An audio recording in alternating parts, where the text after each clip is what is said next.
All right. Thank you very much, Ma. That was amazing. So I have a few questions here from people, so I've tried to gather them up. So the first one here is expectation versus. So I think this one just came in. This is the last one just came in. How can you balance the expectation versus exploration technique in upcoming schools? I think this person means schools that are just coming up in terms of numbers and startup schools.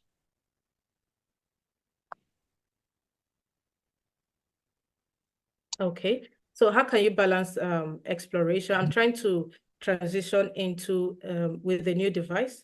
I have this lower battery. Okay.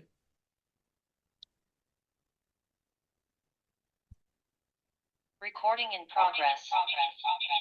Okay, so let me leave from here and then.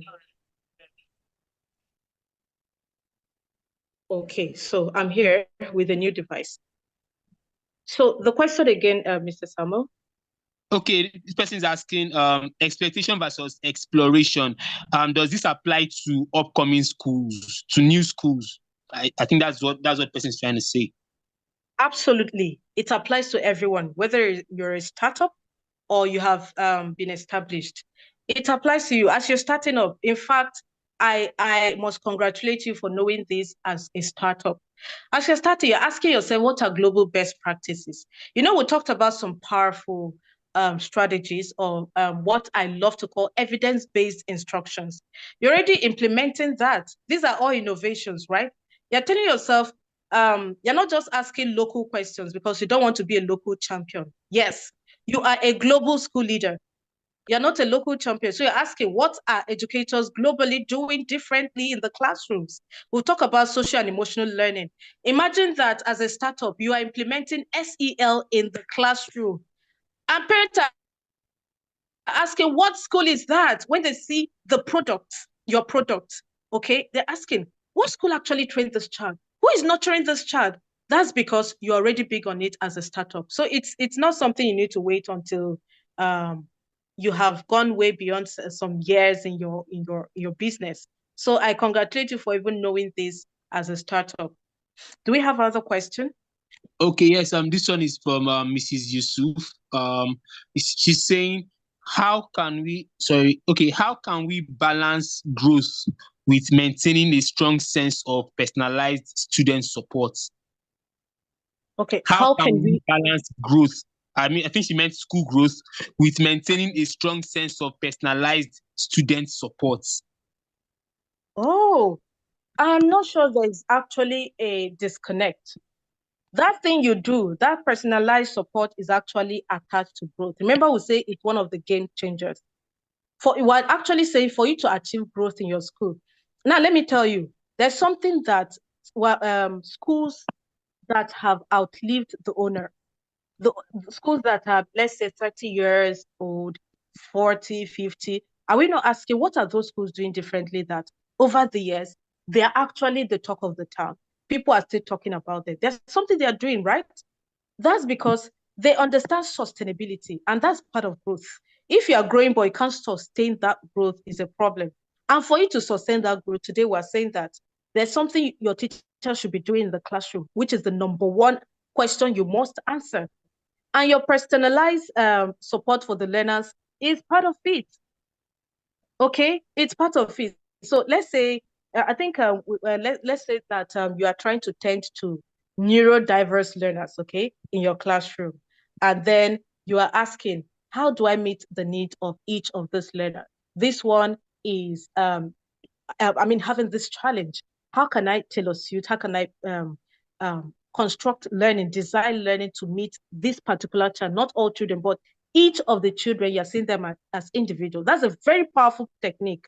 And if you are doing that, trust me, you are achieving growth in one way or the other.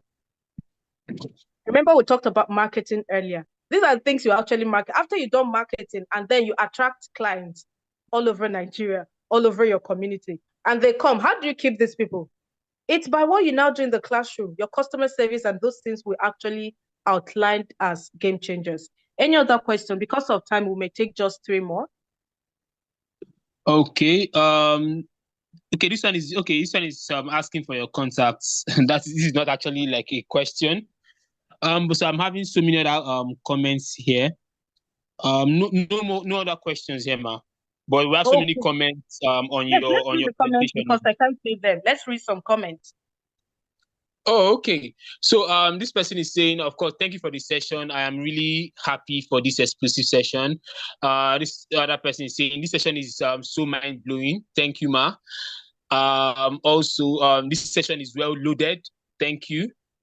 So this is just to show that quite an impactful and insightful session, ma. Thank you. So this is just showing this. Thanks for this third session. It is heavily loaded. Wow, awesome comments coming from people. Thank you very much, ma, for the delivery. Okay, now there's one here. They said, kindly give clarification on answers to question 1 asked at the beginning in my one and true statements. I think she was referring to, because I think most people had what's it called now, the third question there as the wrong one, while you said is the first one. So people are still not very clear on that, how the teacher is the most resourceful person in the classroom. I think maybe just clarify that now. Okay. I love that. Thank you. They're taking me back to the two truth and a lie, the game we had earlier. I love that. I see I that think I we got have a it lot wrong of, too. yes, I think that's it. So we have a lot of thinkers in the house, and I can see it. Now, like I said, that statement is actually controversial. Okay. For example, if I give out a statement like no teacher has a best teaching method, I know the house will be on fire. So people say, no. Every teacher, every 21st century teacher must have a favorite or best teaching method. Another group of people will say, no. If you're a 21st century, you shouldn't have a favorite. It's actually what suits the learner that should be your favorite at that time. You should be flexible and situational. Now, I understand that we are trying to think around this, and it's fine, whatever you conceive it to be. But look at my reason. Like I mentioned, I said earlier, the teacher is the most resourceful person in the classroom. Why? Not even the curriculum. A wonderful curriculum, a robust curriculum in the hand of an incompetent teacher is dead. Why even a dead, in quotes, of course, a dead curriculum in the hand of a competent teacher will come alive. Are you getting that now?